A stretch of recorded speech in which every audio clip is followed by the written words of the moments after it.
At least 42 terrorist attacks aimed at the United States have been thwarted since 9/11. Tools like the Patriot Act have been instrumental in finding and stopping terrorists. Shouldn't we have a long-range extension of the investigative powers contained in that act so that our law enforcement officers can have the tools that they need? Speaker Gingrich, only this weekend there was an alleged terror plot uncovered in New York City. What do you think?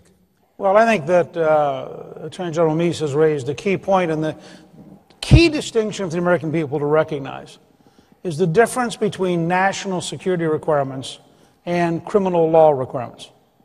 I think it's desperately important that we preserve your right to be innocent until proven guilty if it's a matter of criminal law. But if you're trying to find somebody who may have a nuclear weapon that they are trying to bring into an American city, I think you want to use every tool that you can possibly use to gather the intelligence.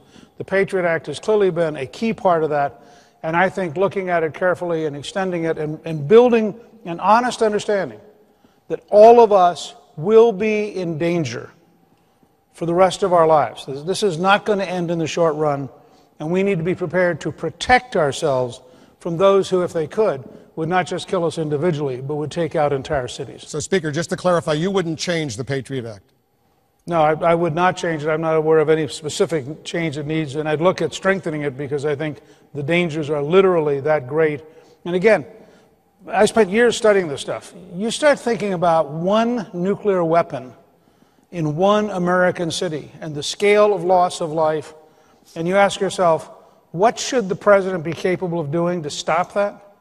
And you come up with a very different answer. Again, very sharp division. Criminal law, the government should be, frankly, on defense, and you're innocent until proven guilty. National security, the government should have many more tools in order to save our lives. Congressman Paul, I suspect you disagree. I do. Tell us why. I think the Patriot Act is unpatriotic because it undermines our liberty. I'm concerned, as everybody is, about the terrorist attack. Timothy McVeigh was a vicious terrorist. He was arrested. Terrorism, still on the books, internationally and nationally, is a criminal. It's a crime, and we should deal with it. We dealt with it rather well with Timothy McVeigh.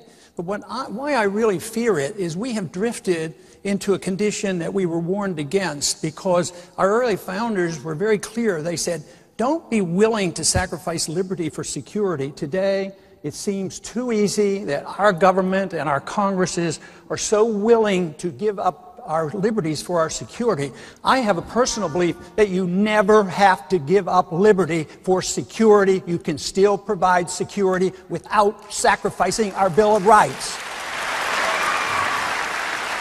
I want to bring others in, but do you want to respond, Mr. Speaker? Yeah. Timothy McVeigh succeeded. That's the whole point. Timothy McVeigh killed a lot of Americans. I don't want a law that says, after we lose a major American city, we're sure going to come and find you. I want a law that says, you try to take out an American city, we're going to stop you.